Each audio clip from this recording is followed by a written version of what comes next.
Il y a 3 ans, le parc animalier de Sainte-Croix a décidé d'ouvrir ses portes en hiver. Le parc de Sainte-Croix en Lorraine, bien évidemment, tout le monde ou presque connaît, mais ce que l'on connaît moins, ce sont ces hommes et ces femmes qui au quotidien s'affairent pour que le parc puisse ouvrir ses portes en temps voulu. Le grand format de ce soir s'intéresse à eux et à leur travail.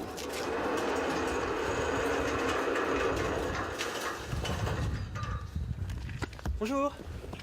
Johan est soigneur. Son rôle, tous les matins, avant l'arrivée du public, s'occuper des animaux dont il a la charge. Pour lui, il y a les rennes, l'une des espèces de cervidés qui vit ici en semi-liberté. C'est quotidien, ouais. Alors, en ce moment, ça va, c'est pas trop sale parce que ça gèle.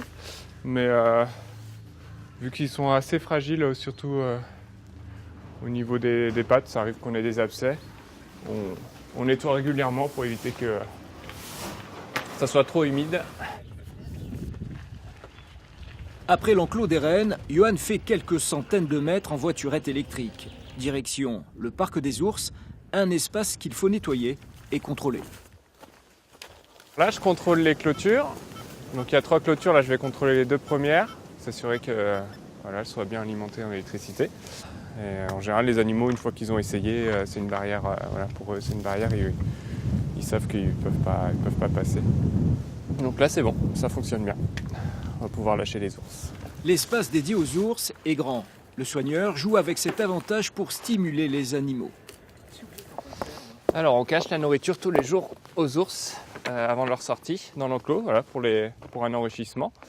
Ça les pousse à chercher leur nourriture, à passer un peu de temps dans leur enclos, à pas avoir une monotonie. Donc on change tous les jours un peu de cachette. S'il y a les animaux et leurs soigneurs, il y a aussi les structures pour accueillir les 321 000 visiteurs annuels. Des lodges nature qu'il faut faire briller pour ceux qui veulent passer la nuit au parc, des restaurants pour passer un moment convivial dans une ambiance trappeur et des salles de spectacle que gère Yannick. Donc là, on va lancer le show par ici. Donc on va choisir Bubo le hibou. C'est parti. Pardonnez-moi, grand-duc. Avec tous ces kilomètres, je suis un peu fatiguée. Il faut toujours vérifier après l'hiver, quand ça n'a pas fonctionné depuis quelques mois, il faut vérifier que s'il n'y a pas des ampoules qui sont cassées, que le spectacle fonctionne à merveille.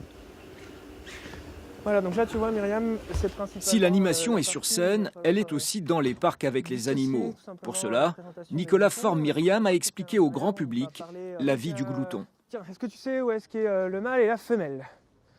À ton avis? Je suis ici pour former effectivement Myriam, comme d'autres animateurs, pour la période hivernale, parce que c'est une période qui est assez importante, où on va aller plus en détail avec le public qui est un petit peu moins nombreux, effectivement, que ça peut l'être en période estivale. C'est la 3e année consécutive que le parc ouvre ses portes en hiver. Vous avez jusqu'au 11 mars pour le découvrir.